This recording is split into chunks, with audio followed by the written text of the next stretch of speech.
के साथ बदलते भारत की शान।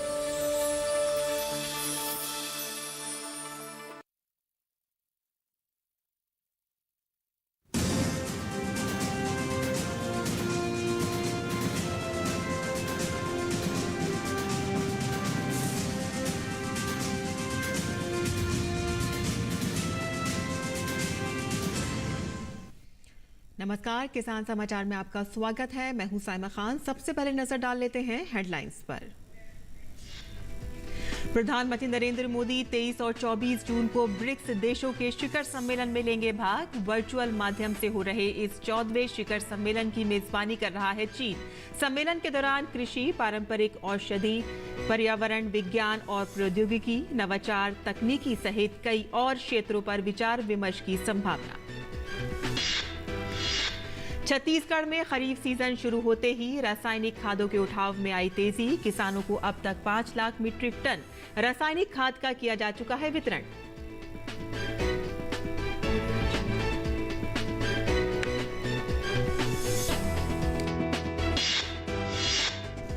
असम एक राष्ट्र एक राशन कार्ड को लागू करने वाला बना देश का 36वां राज्य। ONORC योजना को सभी 36 राज्यों और केंद्र शासित प्रदेशों में सफलतापूर्वक किया गया लागू। प्रवासी लाभार्थियों को रियायती खाद्यान्न सुनिश्चित करने में निभाई अहम भूमिका।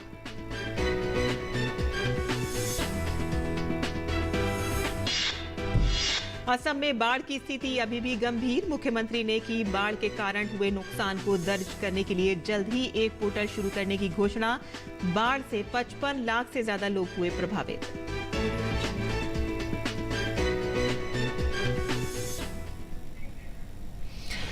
और अब समाचार विस्तार से। प्रधानमंत्री नरेंद्र मोदी 23 और 24 तारीख को ब्रिक्स देशों के शिखर सम्मेलन में भाग लेंगे। वर्चुअल माध्यम से हो रहे इस 14वें शिखर सम्मेलन की मेजबानी चीन कर रहा है। ब्रिक्स देशों में ब्राजील, रूस, भारत, चीन और दक्षिण अफ्रीका है। सम्मेलन की थीम है वैश्विक विकास के नए दौर के लिए उच्च गुणवत्ता की ब्रिक्स भागीदारी को बढ़ावा। विदेश मंत्रालय ने कहा है कि ब्रिक्स फोरम सभी देशों के लिए साझा मुद्दों पर विचार विमर्श का सशक्त मंच बन गया है। सम्मेलन के दौरान आतंकवाद, व्यापार, स्वास्थ्य, पारंपरिक औषधि, पर्यावरण, विज्ञान और प्रौद्योगिकी, नवाचार, कृषि, तकनीकी और व्यावसायिक शिक्षा और प्रशिक्षण तथा सूक्ष्म, लघु और मध्यम उद्यम क्षेत्रों पर व्यापक विचार विमर्श होगा। बहुपक्षीय प्रणाली, कोविड-19 महामारी से संघर्ष और वैश्विक आर्थिक बहाली पर भी चर्चा होने की संभावना है।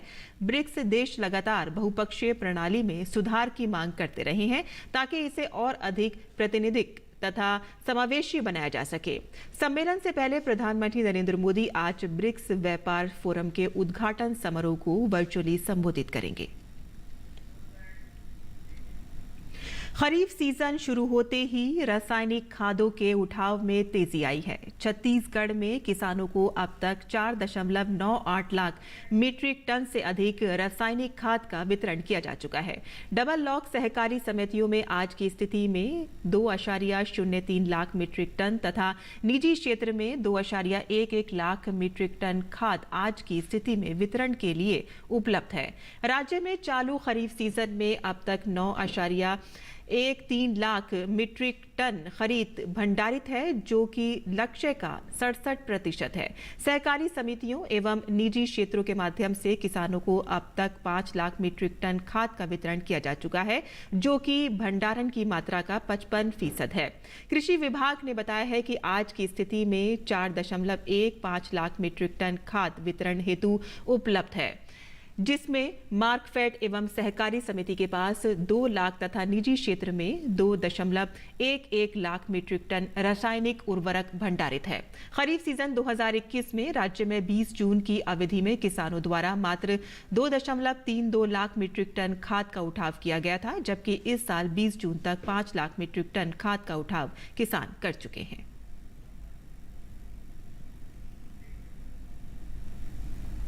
असम एक राष्ट्र एक राशन कार्ड को लागू करने वाला देश का 36वां राज्य केंद्र शासित प्रदेश बन गया है, जिसके साथ ONORC योजना को सभी 36 राज्यों और केंद्र शासित प्रदेशों में सफलतापूर्वक लागू किया गया है, जिसे पूरे देश में खाद्य सुरक्षा क्रियान्वित हो गई है। कोविड-19 महामारी के पिछले 2 वर्षों के दौरान ONORC योजना के NFSA राष्ट्रीय खाद्य सुरक्षा अधिनियम के लाभार्थियों, विशेष रूप से प्रवासी लाभार्थियों को रियायती खाद्यान्न सुनिश्चित करने में महत्वपूर्ण योगदान दिया है। ये देश में अपनी तरह की एक विशेष नागरिक केंद्रित पहल है, जिसे अगस्त 2019 में शुरू किए जाने के बाद से लगभग 80 करोड़ लाभार्थियों को कवर करते हुए बहुत कम समय में तेजी से लागू किया गया है। इस लाभार्थी केंद्रित उच्च प्रभावी योजना का उद्देश्य सभी NFSA लाभार्थियों को देश में कहीं पर भी अपनी खाद्य सुरक्षा सुनिश्चित करने के लिए आत्मनिर्भर बनाने के उद्देश्य से सशक्त बनाना है, जिससे वह अपने मौजूदा राशन कार्ड की पोर्टेबिलिटी के माध्यम से अपनी पसंद की किसी भी उचित मूल्य की दुकान से सब्सिडी वाले खाद्यान्न आंशिक या पूर्ण को निर्बाध रूप से उठा सकते हैं। ये लाभार्थियों के परिवार और सदस्यों को उनकी पसंद के FPS से अपने मूल स्थान या किसी और जगह पर भी उसी राशन कार्ड पर शेष आवश्यक मात्रा में खाद्यान्न उठाने में सक्षम बनाता है। राजस्थान सरकार ने राज्य के पशुपालकों के लिए एक अनूठी योजना शुरू की है, जिसके तहत पशुपालकों के लिए एक अलग से कस्बा बनाया गया है। इस कस्बे में पशुपालकों को घर वितरित किए जाने का काम शुरू भी किया जा चुका है। देश भर में अनूठी एवं आधुनिक सुविधाओं से सुसज्जित पशुपालकों के लिए पहली बार तैयार की गई देवनारायण एकीकृत आवासीय योजना में स्वायत्त शासन मंत्री शांति धारीवाल ने कस्बा सौंपकर लाभार्थियों को गृह प्रवेश कराया। राजस्थान के स्वायत्त शासन मंत्री ने कहा है कि देश ही नहीं विदेशों में पशुपालकों के लिए सभी सुविधाओं से सुसज्जित ऐसी कोई योजना देखने को नहीं मिलेगी, जहां एक साथ पशुपालकों को बसाकर उनका शैक्षणिक, आर्थिक और सामाजिक विकास हो सके। उन्होंने कहा कि विभिन्न समस्याओं का सामना करते हुए जिस तरह से पशुपालक अपनी जिंदगी गुजार रहे थे, अब उनकी जिंदगी में बड़ा बदलाव आएगा। उन्होंने कहा कि इस योजना में जिस प्रकार आधुनिक सुविधाओं का समावेश किया गया है, उसको देखने देश दुनिया के शिल्पकार आएंगे।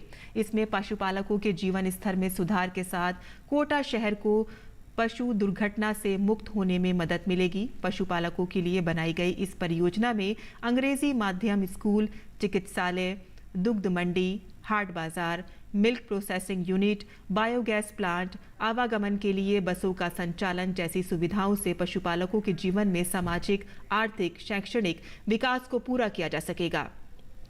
योजना में लगभग 15,000 पशुओं से प्राप्त गोबर के निस्तारण के लिए नगर विकास न्यास द्वारा बायोगैस संयंत्र की स्थापना की जा रही है। बायोगैस संयंत्र की स्थापना से इस योजना को गोबर की दुर्गंध से मुक्ति मिलेगी तथा पशुपालकों से 1 रुपये प्रति किलोग्राम की दर से बायोगैस संयंत्र के लिए गोबर खरीदा जाएगा। बायोगैस से उत्पन्न गैस को पाइपलाइन के माध्यम से घरों में सप्लाई किया जाएगा। बायोगैस संयंत्र से गोबर के निस्तारण के साथ साथ जैविक खाद का भी उत्पादन होगा।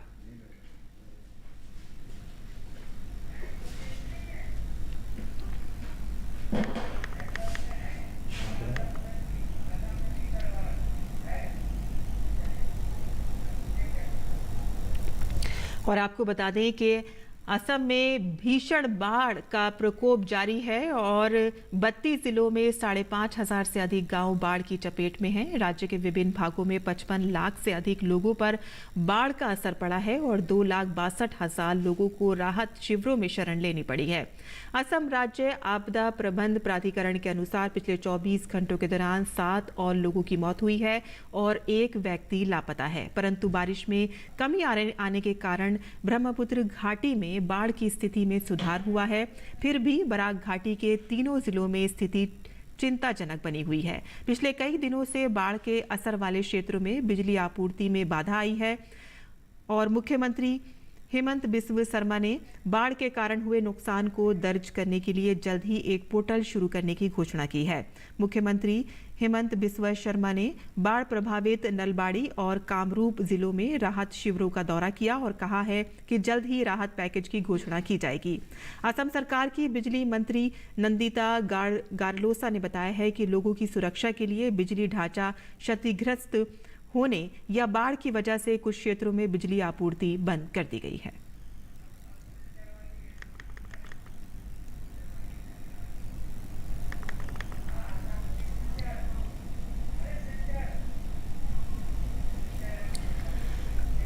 और आसाम से जहां पर बाढ़ की तस्वीरें हैरान करने वाली हैं, वहीं ताज़ा तस्वीरें जो आई हैं वो कछाड़ ज़िले के सिलचर कस्बे की आई हैं, जहां बाढ़ का पानी गलियों में भी घुस गया है। शहर की गलियां तालाब में तब्दील हो गई हैं और लोगों को आवागमन के लिए नाव का सहारा लेना पड़ रहा है।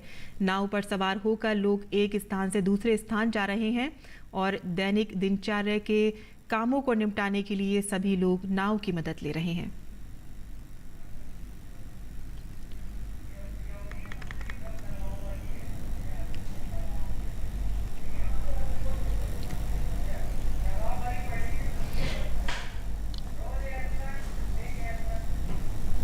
और आपको बता दें कि ये तस्वीरें असम के नागांव जिले से भी आई हैं, जहां बाढ़ के कारण कई गांव जलमग्न हो गए हैं। लगातार बाढ़ की स्थिति के चलते लोगों को परेशानियों का सामना करना पड़ रहा है। प्रशासन राहत और बचाव कार्य में लगा हुआ है और लोगों तक जरूरी मदद पहुंचाई जा रही है।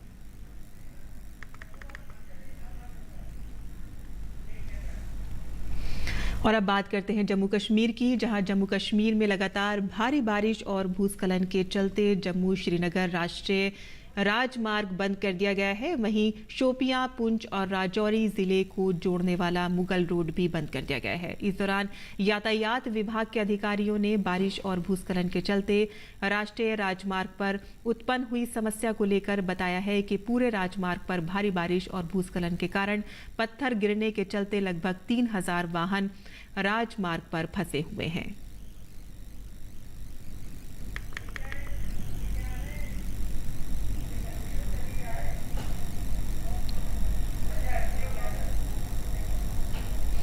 कृषि विभाग की पुष्प विकास योजना जैसी नई योजनाओं से अपनी आय दोगुनी करने के लिए अधिक से अधिक किसान अब पारंपरिक खेती से आधुनिक खेती का रुख कर रहे हैं।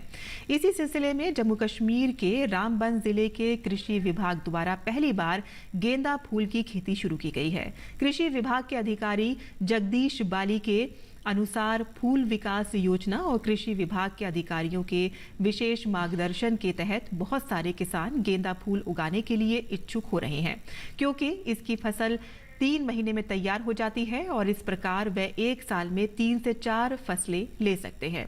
इस योजना के तहत किसानों को 50% सब्सिडी पर गेंदे के फूलों के बीज के अलावा सब्सिडी वाले पॉली ग्रीन हाउस और अन्य सुविधाएं दी जाती हैं। गेंदा के फूलों के विपणन की भी कोई समस्या नहीं होती है, क्योंकि रामबन और कटरा में इनकी अच्छी मांग है।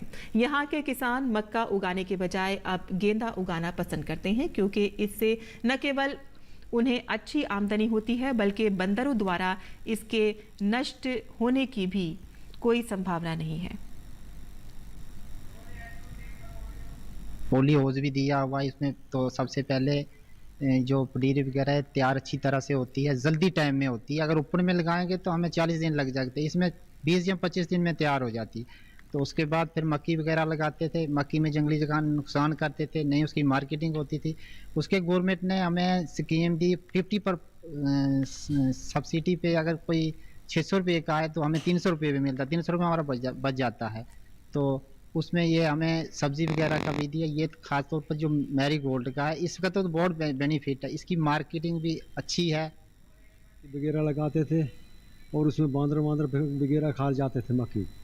आप गवर्नमेंट स्कीम दी ना हमने फूल लगाने की, इसमें फूल लगाते, एग्रीकल्चर वालों ने बोला फूल लगाने के लिए फूल लगाए हम इसमें, और इसमें अच्छा फ़ायदा हमको मिल रहा है फूलों में। टोट में दोपहर में ले जाते हैं, जम्मू में ले जाते हैं, वहाँ अच्छा पैसा मिल जाता है।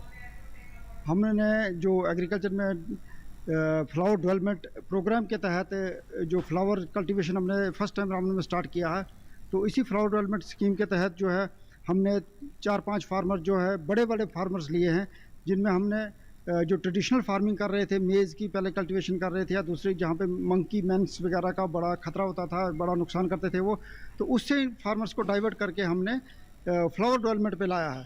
तो फ्लावर डेवलपमेंट के तहत हमने रामबन में 5-6 जगह हमने स्टार्ट किया है। 5-5, 6-6 कनाल के हमने प्लाट जो लगाए हैं फ्लावर डेवलपमेंट स्कीम के तहत। ये प्रॉपर टेक्निकली हमने लगाए हैं, लाइन सोइंग के तहत लगाए हैं, और पॉली हाउस भी इनको प्रोवाइड करवाया जिसमें सीडलिंग जो है 20 से 25 दिन में तैयार हो जाती, जबकि ओपन में सीडलिंग जो थी 40 दिन या 45 दिन का टाइम लेते थे। और कृषि विभाग के अधिकारी जगदीश बाली ने कहा है कि इस योजना के तहत किसानों की आमदनी बढ़ाने पर भी काम हो रहा है। इंडिया का एक मोटो है कि डबलिंग द फार्मर इनकम जो है, तो ये हम डबल नहीं, ये 5 या 6 गुना ज़्यादा भी हो रही है फ्लावर कल्टीवेशन की वजह से। डिपार्टमेंट जो है इसमें सीड जो है 50% सब्सिडी पे प्रोवाइड करवाता है, और टेक्निकली जो है अगर इसमें कोई भी इंसेक्टिसाइड्स या पेस्ट या कोई भी डिजीज़ वगैरह लगती है तो टाइम टू टाइम हम फील्ड में जाके उसको मॉनिटर करते हैं, और जो इंसेक्टिसाइड्स या पेस्टिसाइड्स जो भी चाहिए हम फैसिलिटेट भी करवाते हैं, क्योंकि रामबन में हमें पेस्टिसाइड की दुकान वगैरह नहीं है, यहाँ पे लाइसेंस होल्डर नहीं है, तो हम फार्मर्स को फैसिलिटेट भी करवाते हैं, अपनी लेवल पे प्राइवेटली हायर पेस्टिसाइड लाके इनको प्रोवाइड करवाते हैं। दूसरा जो है हम फार्मर्स को जो है ज़्यादा से ज़्यादा जो है ऑर्गेनिक कल्टीवेशन पे स्ट्रेस दे रहे हैं। और अब बात करते हैं मंडी भाव की, और आइए देखते हैं कि क्या रहा देश भर की मंडियों का भाव।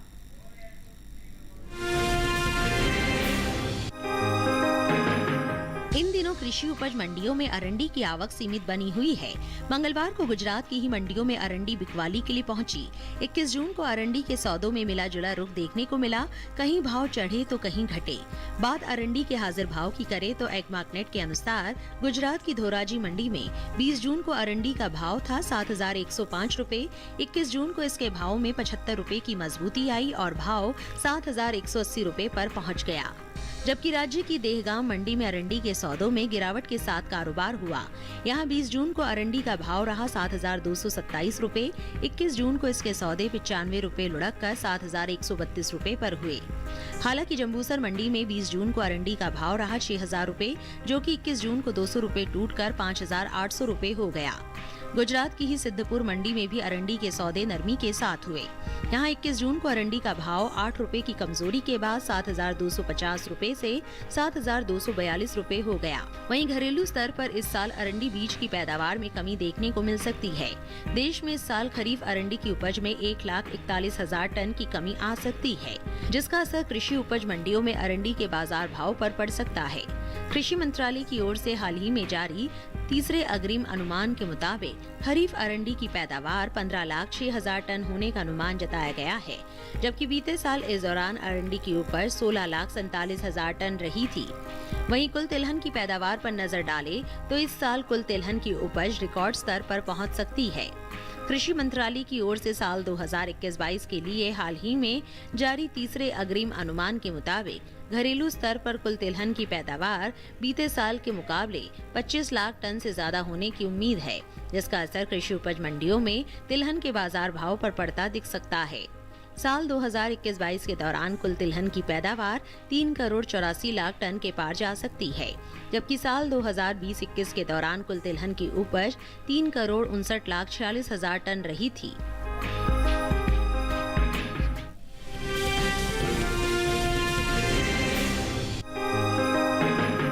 कृषि उपज मंडियों में इन दिनों अरहर की आवक सामान्य बनी हुई है। मंगलवार को देश की ज्यादातर मंडियों में अरहर बिकवाली के लिए पहुंची। वहीं बात इसके भाव की करे तो 21 जून को अधिकांश मंडियों में अरहर के सौदों में मिला जुला रुख देखने को मिला। कई मंडियों में भाव उतरते चढ़ते रहे, जबकि कुछ मंडियों में इस दौरान अरहर के भाव में कोई फेरबदल नहीं हुई। एग्मार्कनेट के मुताबिक गुजरात की जम्बूसर मंडी में 20 जून को अरहर का भाव रहा 5,200 रुपए, जो कि 21 जून को 100 रुपए बढ़कर 5,300 रुपए हो गया। यहीं की धोराजी मंडी में मंगलवार को अरहर का कारोबार 5,580 रुपए पर हुआ। वहीं राजस्थान की लालसोट मंडी में इस दौरान अरहर के सौदे 4,300 रुपए पर हुए। उत्तर प्रदेश की बात करें तो यहाँ की अलीगढ़ मंडी में 20 जून को अरहर का भाव रहा 6,500 रुपए, जो कि 21 जून को 50 रुपए टूटकर 6,450 रुपए पर आ गया। घरेलू स्तर पर इस साल खरीफ अरहर की पैदावार में बढ़त देखने को मिल सकती है। बीते साल के मुकाबले साल 2021-22 के दौरान अरहर की उपज में 30,000 टन की बढ़ोतरी हो सकती है, जिसका असर कृषि उपज मंडियों में अरहर के बाजार भाव पर पड़ सकता है। कृषि मंत्रालय की ओर से हाल ही में जारी तीसरे अग्रिम अनुमान के मुताबिक देश में साल 2021-22 के दौरान खरीफ अरहर की उपज 43,50,000 टन होने का अनुमान है, जबकि साल 2020-21 के दौरान अरहर की पैदावार 43,20,000 टन रही थी। बता दें कि देश से होने वाले दालों के निर्यात में इस साल अच्छा इजाफा देखने को मिला है। अप्रैल से फरवरी के दौरान दालों के निर्यात में 20% का इजाफा हुआ है। एपिडा की ओर से हाल ही में जारी ताज़ा आंकड़ों के मुताबिक देश से बीते 11 महीने के दौरान कुल दलहन का निर्यात 3,43,000 टन के पार पहुंच गया है, जबकि बीते साल इस दौरान निर्यात 2,55,356 टन का ही हुआ था। यानी इस साल कुल दलहन के निर्यात में 88,445 टन की बढ़ोतरी देखने को मिली है।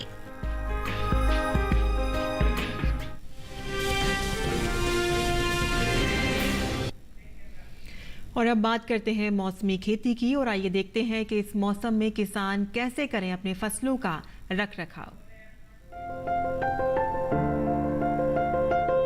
राजस्थान में कपास के खेत में सिंचाई कर ले, यहाँ मूंगफली की बुआई कर सकते हैं। इस समय बेर में कीट लगने की आशंका बनी हुई है। ऐसे में बेर में कीटों से बचाव के लिए कीटनाशक का छिड़काव कर सकते हैं। किसान गन्ने के खेत में सिंचाई कर ले, राजस्थान में ग्वार की बुआई करते रहे, वहीं किन्नू के बागों में सिंचाई करे। अभी भिंडी की देखभाल करते रहे, भिंडी के खेत में सिंचाई कर ले। राजस्थान में फूल गोभी की खेती के लिए खेत तैयार करे। इसके अलावा टमाटर की खेती के लिए खेत तैयार कर सकते हैं। किसान लाल मिर्च और बैंगन की खेती के लिए खेत तैयार कर ले। इसी तरह धान की खेती के लिए खेत तैयार करे। गुजरात में गन्ने के खेत में जरूरी उर्वरक का इस्तेमाल करे। किसान धान की खेती के लिए खेत तैयार कर सकते हैं। वहीं लोबिया की कटाई कर ले, लोबिया के खेत में सिंचाई करे। यहीं किसान भिंडी की तुड़ाई करते रहे। इसी तरह बीन्स की तुड़ाई कर सकते हैं। गुजरात में मूंग की कटाई कर ले, साथ ही उड़द की कटाई भी करे। इसके अलावा अरहर की कटाई का समय उपयुक्त है, वहाँ तिल की कटाई कर ले।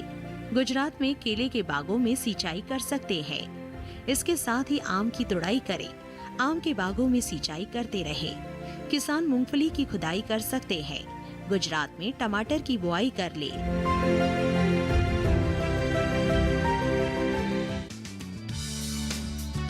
ये मौसम भिंडी की बुआई के लिए अनुकूल है। उत्तरी भारत के मैदानी इलाकों में गर्मी की फसल जनवरी के अंतिम सप्ताह से मार्च तक और बरसात की फसल जून से जुलाई तक बोई जाती है।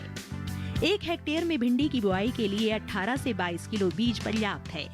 भिंडी की बुआई करने से पहले खेतों को जोतकर तैयार कर ले। खरपतवार को साफ कर ले। बुआई करते समय कतार से कतार की दूरी 30 सेंटीमीटर और पौध से पौध की दूरी 13 से 15 सेंटीमीटर रखें।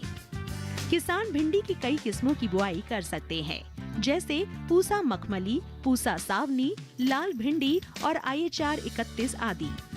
पूसा मखमली किस्म की भिंडी की लंबाई 6 से 8 इंच तक होती है। ये भिंडी लंबी, सीधी, चिकनी और हरे रंग की होती है। पूसा सावनी किस्म की भिंडी की लंबाई 10 से 15 सेंटीमीटर होती है। ये लंबी, पतली, नरम, चिकनी और गहरे हरे रंग की होती है।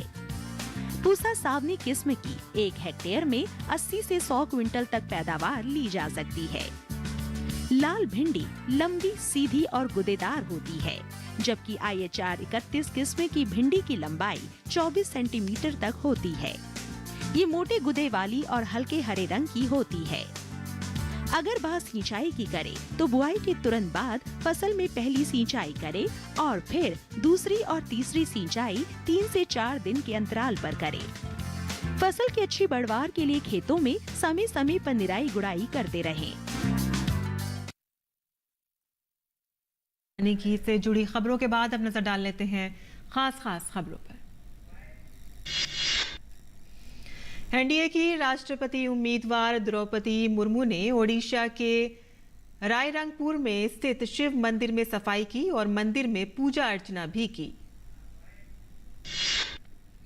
महाराष्ट्र से शिवसेना के बागी नेता एकनाथ शिंदे ने सुबह असम के गुवाहाटी में अपने सहयोगी विधायकों के साथ बैठक की। शिवसेना के 40 विधायकों को कड़ी सुरक्षा के बीच गुवाहाटी में रखा गया है। 2 और विधायकों के गुवाहाटी पहुंचने की संभावना है। महाराष्ट्र के राज्यपाल भगत सिंह कोश्यारी कोरोना वायरस से संक्रमित हो गए हैं। उन्हें दक्षिण मुंबई के एक निजी अस्पताल में भर्ती कराया गया है। भगत सिंह कोश्यारी ने ट्वीट करते हुए कहा है कि कोविड-19 से संक्रमित हो गया हूं, केवल हल्के लक्षण हैं, लेकिन एहतियात के तौर पर अस्पताल में भर्ती कराया गया है। रक्षा मंत्री राजनाथ सिंह ने ऑस्ट्रेलियाई उप प्रधानमंत्री और रक्षा मंत्री रिचर्ड मार्लेस के साथ द्विपक्षीय वार्ता के दौरान कहा कि भारत और ऑस्ट्रेलिया समान लोकतांत्रिक मूल्य साझा करते हैं, जिसमें मुक्त और खुले हिंद प्रशांत का विजन शामिल है। ऑस्ट्रेलिया के उप प्रधानमंत्री और रक्षा मंत्री रिचर्ड मार्लेस को नई दिल्ली के विज्ञान भवन परिसर में गार्ड ऑफ ऑनर दिया गया। इससे पहले ऑस्ट्रेलिया के उप प्रधानमंत्री और रक्षा मंत्री रिचर्ड मार्लेस ने राष्ट्रीय समर स्मारक पर वीर शहीदों को श्रद्धांजलि अर्पित की। उत्तर प्रदेश के मुख्यमंत्री योगी आदित्यनाथ ने लखनऊ में जनता दर्शन में लोगों की समस्याएं सुनी और समस्याओं के समाधान के लिए अधिकारियों को निर्देश दिए। केंद्रीय खेल मंत्री अनुराग ठाकुर आज हिमाचल प्रदेश के धर्मशाला में शतरंज ओलंपियाड मशाल रिले में शामिल हुए। उन्होंने कहा कि भारत में 6वीं शताब्दी में चेस की शुरुआत चतुरंग के नाम से हुई थी और देश के कोने कोने में ये शतरंज के नाम से प्रसिद्ध हुआ। और किसान समाचार में आज के लिए बस इतना ही। अनुमति दें। नमस्कार।